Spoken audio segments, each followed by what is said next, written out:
Poor black cleaner warns billionaire CEO about his friend. The next day, something shocking happened. Her shoes barely made a sound on the marble floor.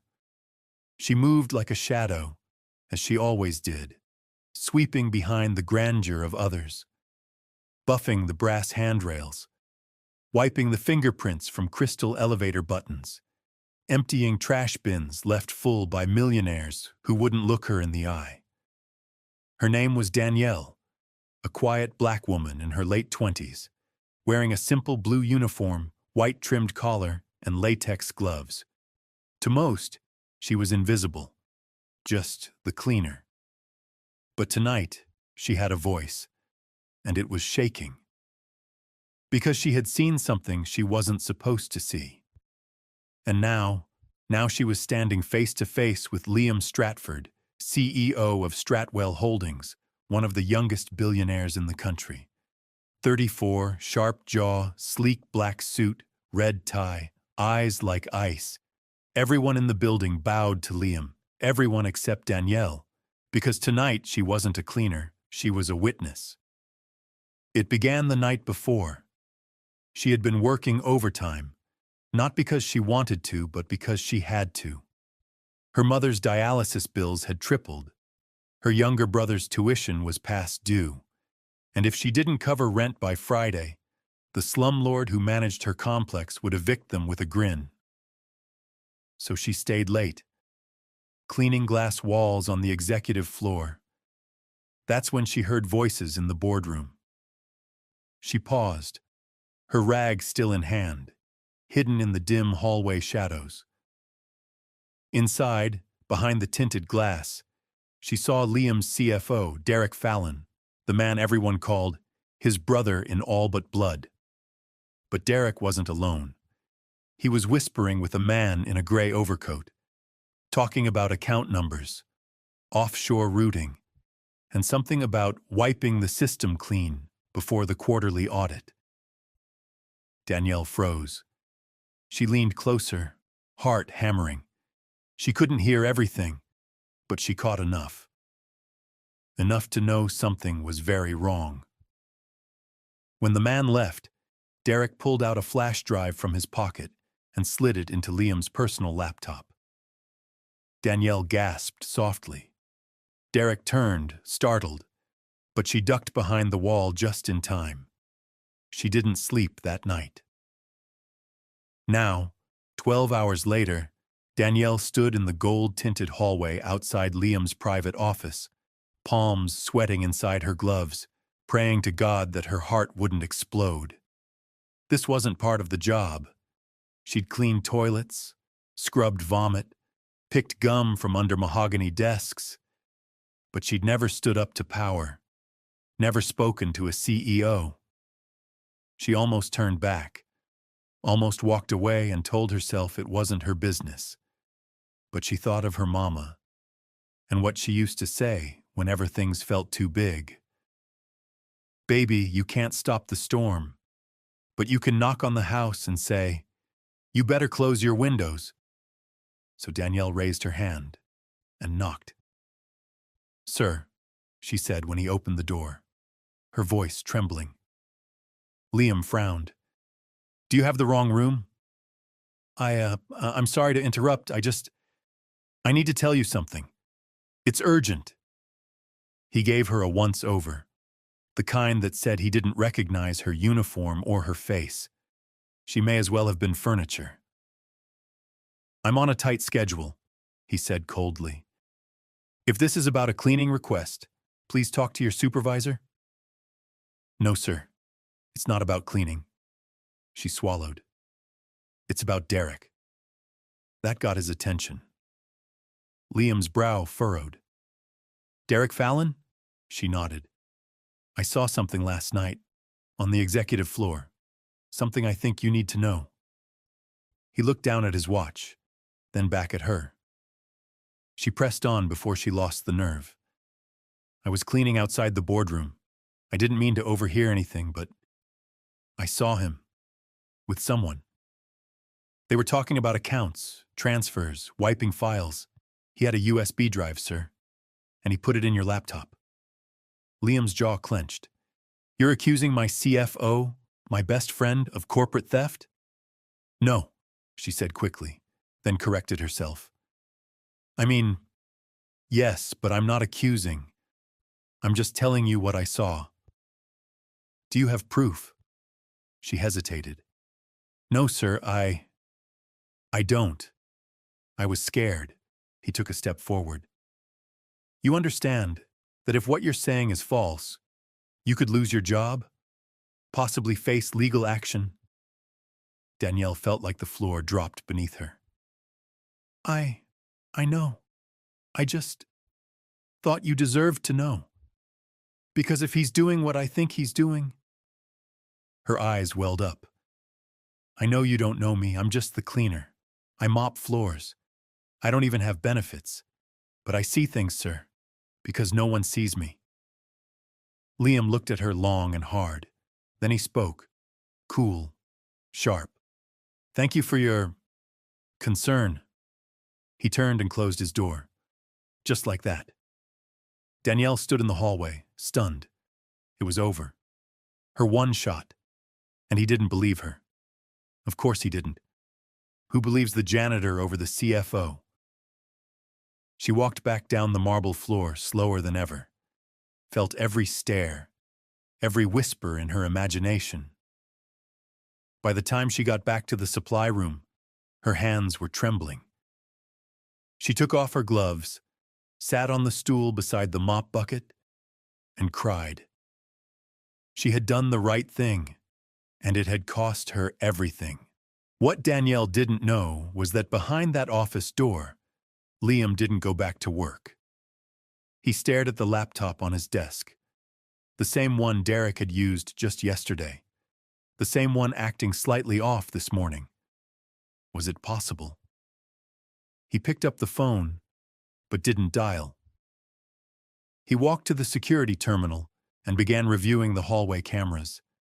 Then he clicked into the boardroom feed and froze. His face went pale. Because at exactly 11:03 p.m. the night before, there was Derek, and a man in a gray overcoat, and the flash drive. Danielle had told the truth. Liam Stratford sat motionless, staring at the screen. The security footage didn't lie. There, clear as daylight, was Derek, his CFO, his closest friend, leaning over Liam's private laptop in the executive boardroom at 11:03 p.m. Dressed in a navy suit, sleeves rolled up, he inserted a flash drive, tapped a few keys, looked around nervously, then nodded toward a man in a gray overcoat standing just out of frame. Liam hit pause. He couldn't breathe. It was like watching a stranger in his best friend's skin. He rewound again. He noticed how calm Derek looked. Confident. Practiced. It wasn't a mistake. It was betrayal. And the person who saw it first? The woman he dismissed. The cleaner. Liam didn't sleep that night. He pulled every access log, every transaction record. He called in his internal auditor at 3 a.m. The financial reports were dirtier than he imagined. Money had been siphoned for months. Tiny amounts, hidden in fake vendor fees, funneled through shell corporations offshore. The total? $18.4 million. Gone. The next morning, Derek didn't show up to work.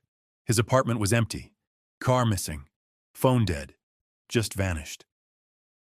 Liam stood at the center of his marble lobby, staring at his own reflection in the glass wall. His whole empire had nearly crumbled, and he wouldn't have seen it coming. But someone had. A woman in a blue uniform with latex gloves and worn-out shoes. She had risked everything to warn him, and he had brushed her off. Not anymore. Danielle had already clocked in when security told her the CEO wanted to see her. Her heart stopped. Was she being fired? Sued? She wiped her hands on her pants and followed them through the lobby. Everyone stared. She'd never been on this side of the building in daylight. As she stepped into Liam's office, the doors closed behind her. He stood up immediately. "Danielle," he said, his tone softer than before. "Please, sit." She didn't. "Sir, if this is about what I said yesterday, I swear I wasn't trying to—" "You were right," he interrupted. She froze. "What?" He motioned to a laptop on his desk. "I reviewed the footage, looked at the records.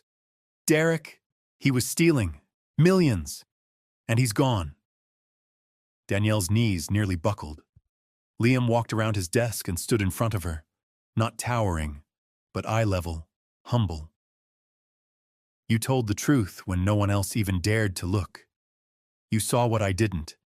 You spoke up, even when it meant risking everything." Danielle's voice wavered. "I thought I'd lose my job." "You almost lost me everything," he replied. "Instead, you saved this company." Tears welled up in her eyes. "No one's ever believed me like that before," she whispered. "Well, from now on," he said, "that changes." That same afternoon, Liam called an emergency board meeting. Executives shuffled in nervously, murmuring among themselves.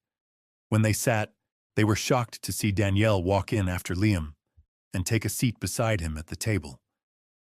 "Let me introduce someone you've all overlooked," Liam said. "This is Danielle Thompson. She's worked here for 4 years as a janitor. But yesterday she saw something no one else did. And because of her, we stopped a theft that could have bankrupted Stratwell Holdings." Whispers erupted. "She warned me about Derek Fallon, and she was right." He turned to Danielle. "She doesn't clean our floors anymore." He looked back at the boardroom.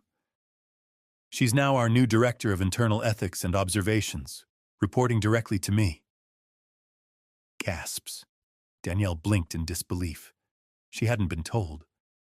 Her jaw dropped. "Sir, I don't have a college degree. I don't—" "You have something better," Liam said. "Integrity, courage, and eyes that see what others ignore.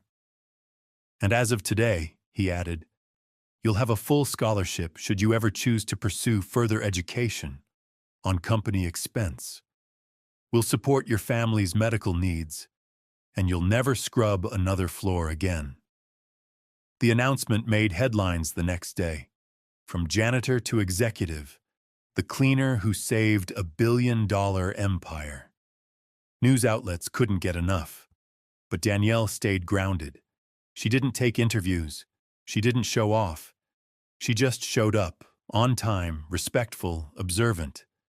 But now she walked with her head a little higher, wore a blazer instead of gloves, spoke up at meetings, brought fresh eyes to every process.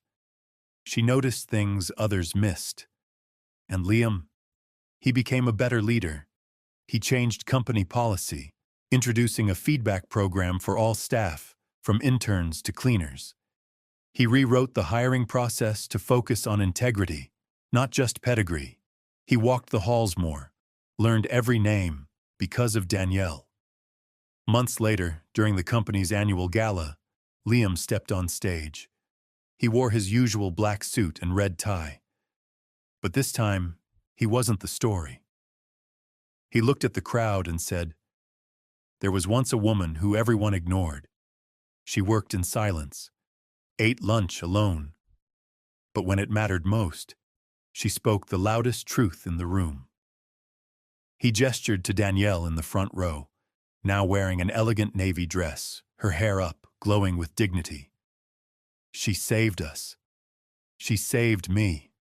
And that's why, from this year forward, we are launching the Danielle Thompson Honor Grant to support underrepresented voices in corporate spaces, because real wisdom doesn't always come from corner offices." The room erupted in applause. Danielle wiped a tear from her cheek, and for the first time in her life, she felt seen, respected, and home. If this story touched your heart, don't scroll away. Hit that subscribe button and turn on the notification bell so you never miss another powerful tale of love, sacrifice, and redemption. We bring you emotional, dramatic, and life-changing stories that will stay with you long after the video ends. One click supports the channel and helps us keep creating stories that matter. Subscribe now. It means more than you know. Love,